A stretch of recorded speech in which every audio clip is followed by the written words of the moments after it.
Welcome to Enough Rope. There's a theory that people become actors so they can pretend to be people more interesting than they are. My first guest disproves this entirely. His life was so compelling that it begged to become a movie. So he wrote it, directed it, but for once didn't star in it. Please welcome Richard E. Grant.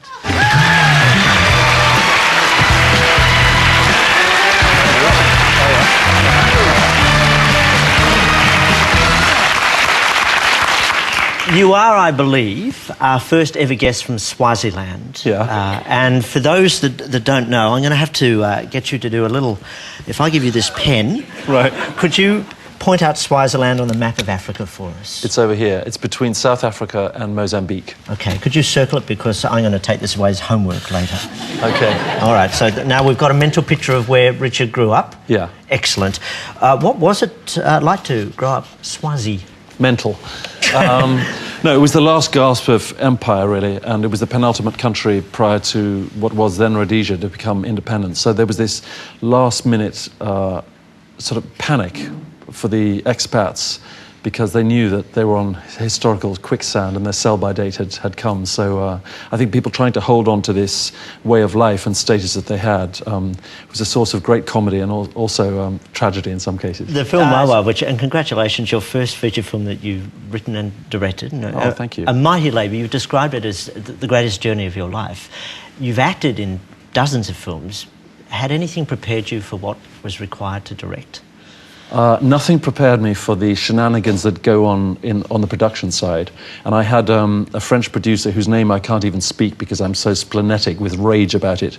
But the film got made in spite of what she didn't do. But if you'll appreciate, Andrew, we got to Swaziland and we had 110 cast and crew 3 days before we were due to start shooting.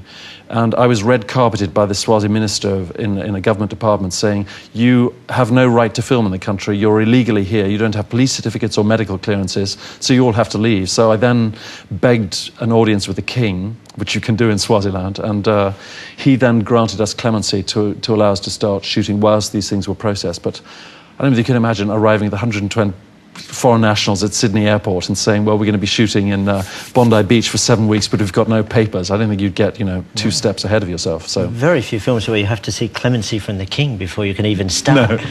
As the tide of empire was running out in this community that you grew up in, how did that slight sense of panic or displacement express itself?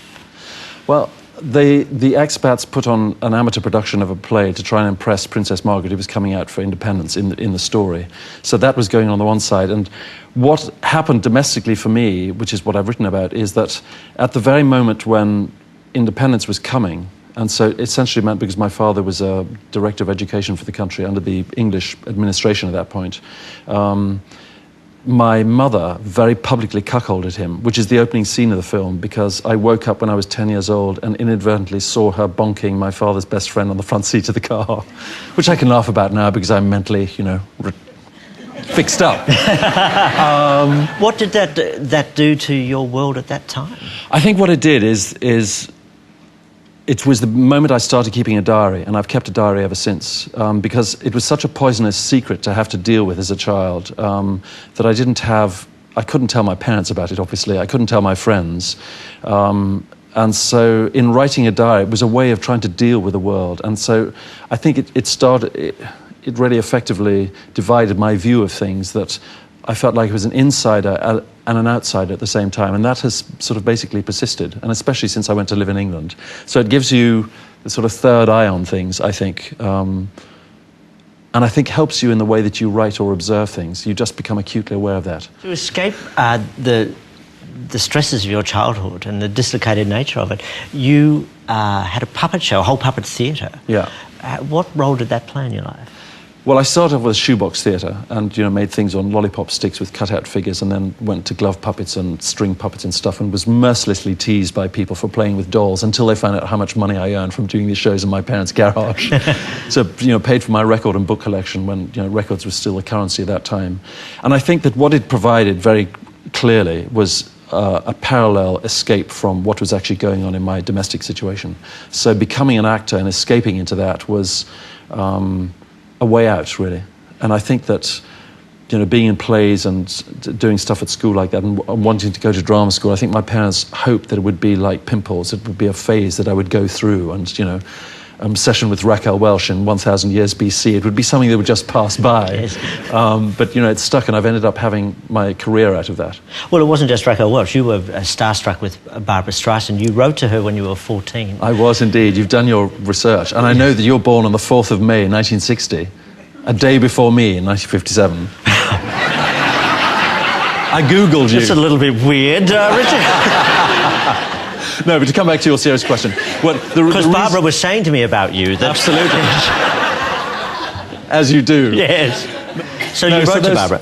I wrote to her, yeah, and when I finally met her, I was doing this Robert Altman film called The Play in Los Angeles, and I went into there was a party, and every other person was Al Pacino, Warren Beatty, Whoopi Goldberg, and I just met Winona Ryder, who'd fanned onto me, and she said, oh, she loved Withnell and I, she knew the dialogue, and she was living with Johnny Depp at the time, and she said, you have to be in Dracula, and I said, yeah.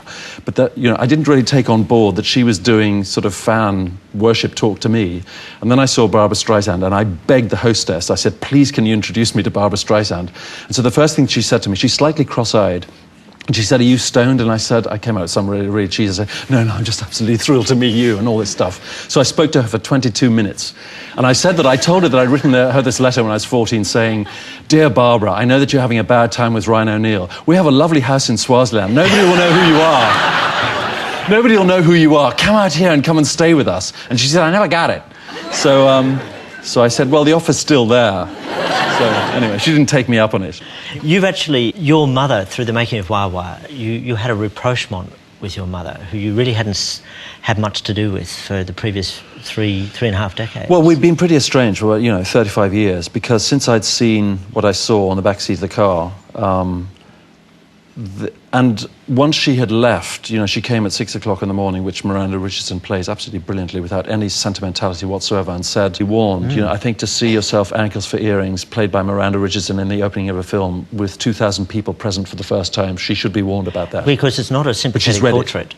She's read it. No. But there is a hardness to the performance. She's a very unsympathetic character. Yeah, she is. And I think that, because she understood why I wanted to write it and make this film and how important it was for me to do this, she has accepted that it is semi-fictional and or semi-autobiographical. So she's read it and she thinks it's accurate to how things were, told from the perspective of a 14-year-old boy. So, which is very generous of her, but she hasn't seen it yet. I mean, she may have a thrombotic and... I don't know. We were talking about something quite intense, because what your mother's going to see is the condensed version of how you saw her as a 14-year-old. That's a very angry view. It will throw her, I would think. Yeah, I think it will do. But I think that because of what's happened now, she's now 76, and I know that when you are older, and I know just from my experience of now hitting 49 and coming up 50, that you do take stock, and the ghosts of what you've done in your past come back, and you have to deal with stuff and make reparation, because I think it's just the natural thing that we do as we get older. I know that you're 3 years younger than me, and you will get to that, Andrew. But I too hope to make it up with your mother.